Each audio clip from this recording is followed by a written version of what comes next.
So, good morning, student. Next is Fischer-Tropsch synthesis. The German scientist Fischer and Tropsch developed the process during the First World War to provide the indigenous source of petroleum.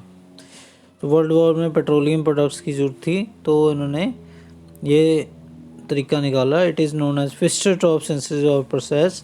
In this process CO, carbon monoxide and hydrogen gases 1:2 ratio synthesis, जिसको बोलते हैं synthesis gas, is passed over certain transition metal. Catalyst के ऊपर से पास की जाती है synthesis gas, तो उससे क्या बनता है? एल्केन्स और वाटर मॉलिक्यूल. तो इस तरह से पेट्रोलियम प्रोडक्ट्स जो कि एल्केन्स होते हैं वो बनते हैं. Fischer-Tropsch synthesis is a heterogeneous reaction of H2 and CO2 catalyzed by the transition metals such as Fe, CO, Ni, Ru, aluminum oxide and other by the cobalt, chromium and oxides. Using various catalysts by varying the reaction conditions, CH2, liquid hydrocarbons, high molecular weight waxy hydrocarbons. तो क्या बनता है इससे?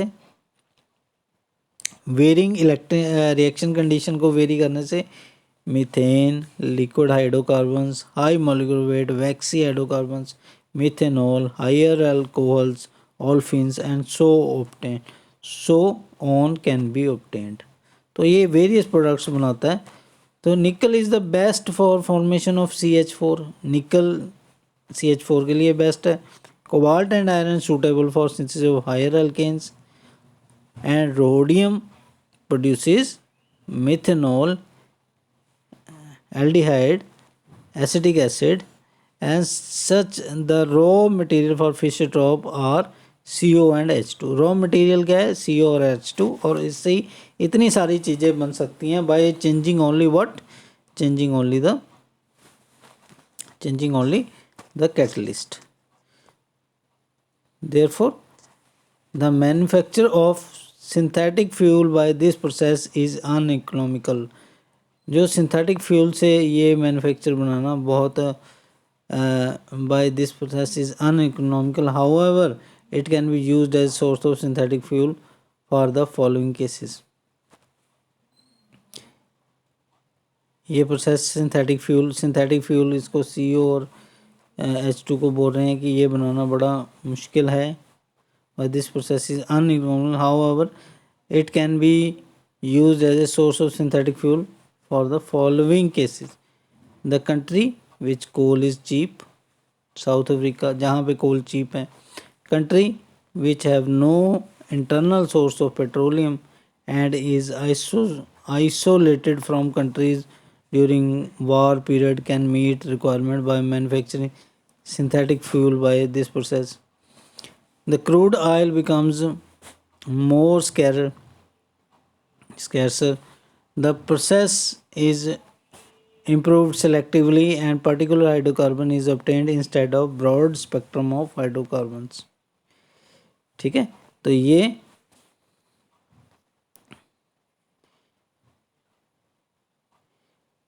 source of however it may be used as a source of synthetic fuels for the following cases.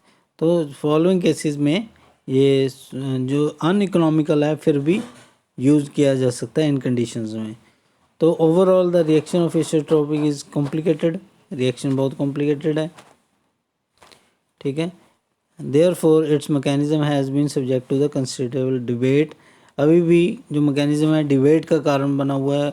2 या 3 से ज़्यादा mechanism propose किए हुए हैं. कौन सा है ये अभी भी पता नहीं है. The speculation of mechanism of reduction by CO by H2. ठीक है. तो सबसे ज़्यादा स्पेकुलेशन है मैकेनिज्म जिसमें CO H2 से CO की रिडक्शन होती है. Fischer-Tropsch originally proposed that CO easily dissociate on the metal surface forming metal carbides. Fischer-Tropsch originally based on CO easily debates on metal surface forming metal carbides. CO easily dissociate on the Fischer-Tropsch originally proposed that CO easily dissociates on the metal surface, forming the metal carbides. These surfaces carbides, these first produce CH2 groups on hydrogen, which are called surface carbenes. तो Fisher ट्रॉप originally propose करता है कि CO जो है easily metal surface के ऊपर metal carbides बनाता है, और दीज सरफेस कार्बाइड जो सरफेस कार्बाइड्स हैं आगे मेटल कार्बाइड्स हैं आगे CH2 ग्रुप बनाते हैं, which are called surface carbenes. Carbenes insert into the metal hydrogen bond, फिर कार्बीन जो है मेटल हाइड्रोजन बॉन्ड के बीच में आ जाते हैं, give methyl group. Therefore carbene insertion is the propagating manner as following. तो इस तरह से कार्बीन इंसर्शन होती रहती है और प्रोपेगेट होती रहती है चेन. तो ये बनाया हुआ है डायग्राम इसका. इसमें क्या है, सबसे पहले मेटल सरफेस के ऊपर CO आया, मेटल कार्बाइड बनाया, ठीक है, C और O बॉन्ड टूट गया, ठीक है, और C अलग O अलग हो गया. अब H2 इसमें और ऐड हो गया, ठीक है, H2O निकल गया, ठीक है, CH2 रह गया, फिर CO और H2 ऐड हुआ. तो इस तरह से ऐड होते गए CH2 बनता गया, और इस तरह से H जो है अब इसके साथ आ गया, CH3 बन गया. फिर उसके बाद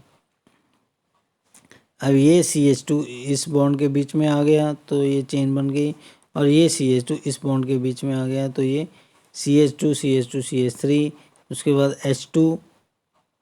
H2 आया तो उसने क्या किया, एक H अटैच हो गया, दूसरा H इसके एंड पे अटैच होके इसको प्रोपेन एल्केन मॉलिक्यूल बना दिया. So this is the mechanism. The above mechanism involve the addition of CH2 across MM bond.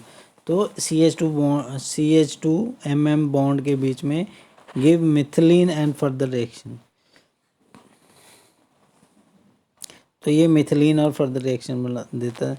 Modelling studies during the insertion of, जो मॉडलिंग स्टडीज़ है using the insertion of CH2 NH2 dimethyl with FeRuCO ND surfaces, C2 C18 alkenes with along with the monoolefins.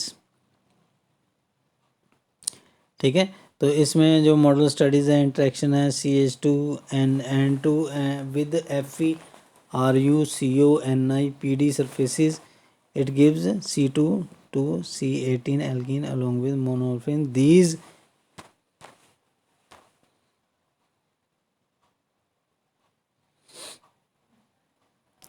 These use CO and CH2 under the same condition with this supports the above mechanism. तो ये above mechanism को support करता है कि यही mechanism चलता है, ठीक है. This propagation step of the Fischer-Tropsch has been supported by the following homogeneous reaction. तो ये जो प्रोपगेशन स्टेप है ये जो चल रहा है ये इस तरह मैकेनिज्म से, इस कैटलिस्ट से भी जब इसको हीट करते हैं तो यहाँ से बॉन्ड टूट के ये CH3 बन गया, और इस तरफ से ये टूट के CH2 CH3 बन गया, और उसके बाद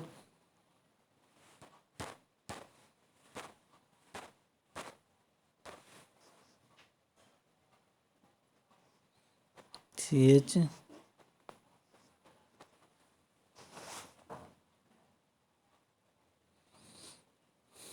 तो इस तरह से प्रोपगेशन होनी शुरू हो गई. ये बॉन्ड यहाँ से अब यहाँ पे आ गया, पाई बॉन्ड बन गया. पाई बॉन्ड बनने के कारण ये एल्कीन बन गया. एल्कीन बन के ये अलग हो गया, टूट गया, एल्कीन बन गया, ठीक है. और CH4 यहाँ ये दोनों कंबाइन करके CH4 बन गया.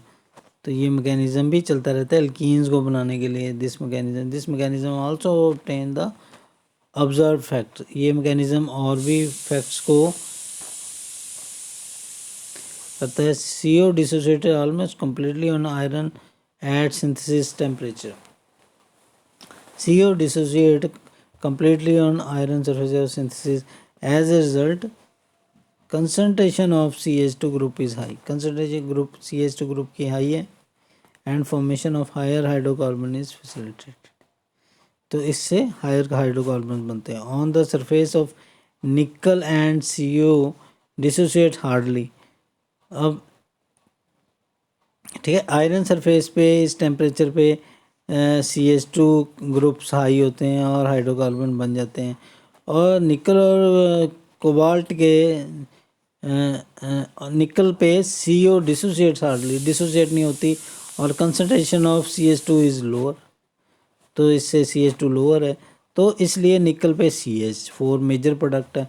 On the other hand the carbide species of MO and W are very stable and they can not hydrogenated, तो ये हाइड्रोजनेटेड नहीं होते, तो MO और W are poor Fischer Tropsch catalyst, तो इससे ये पता चलता है कि ये अलग अलग कैटलिस्ट अलग अलग काम क्यों कर रहे हैं, क्योंकि ये इनकी CO के साथ जो एफिनिटी है वो भी अलग अलग है, कईयों के साथ स्ट्रॉन्ग है, कईयों के साथ वीक है, ठीक है, कईयों के साथ मॉडरेट है, तो उस हिसाब से प्रोडक्ट अलग अलग ये बन रहे हैं। ये फिर से वही आ गया, इसमें निकल के साथ दिखाया गया है, निकल के साथ CO जो है डिसोसिएट नहीं होता, हार्डली डिसोसिएट नहीं होता, तो CH2 प्रोडक्ट इतने नहीं बनते, बनते हैं लेकिन इतने नहीं बनते, और बनते भी हैं तो CH3 बन के H के साथ अटैच होके CH4 मेन प्रोडक्ट बना के देते हैं निकल के साथ, ये निकल का मैकेनिज़्म है। सो निकल के साथ मेन प्रोडक्ट बनता है CH2। अनदर मैकेनिज़्म, और भी मैकेनिज़्म प्रपोज किया हुआ है, another mechanism proposed for the formation of CH2 using O3OH3CO12 as a catalyst as shown below। Osmium 3, इसमें इस तरह से मेटल का बॉन्ड होता है और CO अटैच होता है, इस तरह से ऑस्मियम 3 के साथ H आता है, यहाँ पे अटैच हो जाता है, उसके बाद फिर से H आता है, यहाँ पे अटैच हो जाता है OH और H, उसके बाद H2O निकल जाता है, ये H2O निकल जाता है, तो क्या बनता है, और H ऐड हो जाता है, HH बनता है, ठीक है, H और ऐड हो जाता है तो CH4 बन जाता है, M फिर से वापस आ जाता है, और ये साइकिल इस तरह से चलता रहता है, तो CH4 बनाता रहता है ऑस्मियम के साथ CH4, मीथेन बनाने की प्रोसेस है। CO synthesis can be reduce to, अब CO जो सिंथेसिस है रिड्यूस की जा सकती है CH3OH under suitable conditions, suitable conditions में COH2 में जिंक ऑक्साइड और कॉपर ऑक्साइड डाल के 250 डिग्री टेम्परेचर और 50 एटमॉस्फेयर पे मेन प्रोडक्ट क्या बन जाता है, मिथेनॉल बन जाता है। So since this reaction is high utility, methanol is converted into industry into gasoline by process of developed recently by the mobile company। This process uses zeolite, अब zeolite use करके ये गैसोलीन में बना convert कर लेते हैं, इसको बोलते हैं जियोलाइट कैटलिस्ट।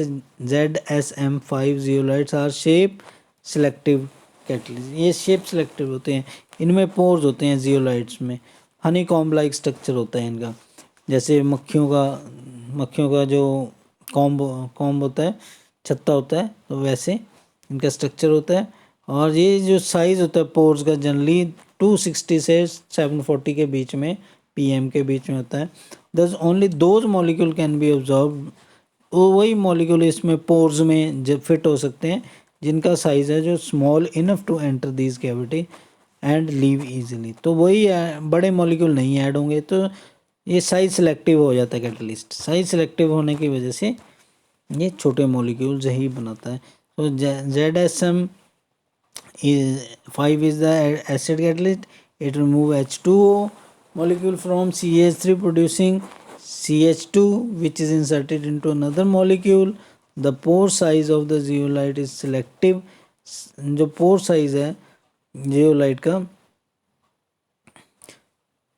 इस तरह से सेलेक्ट किया जाता है which is right for the gasoline molecule, जो कि गैसोलीन के लिए राइट हो, which allows the insertion of CH2 groups, तो ये जो कि CH2 ग्रुप्स को अलाउ कर सके continue to the formation of C6H10 alkane. तो इस रेंज में C6 से लेके C10 एल्केन तक इतना साइज जो बन सके इनका, तो ये मिथेनॉल से ZSM5 लेके हम C6 से C10 तक ये मॉलिक्यूल एल्केन्स के बना सकते हैं with the help of Fischer-Tropsch process. So this is for today. Okay.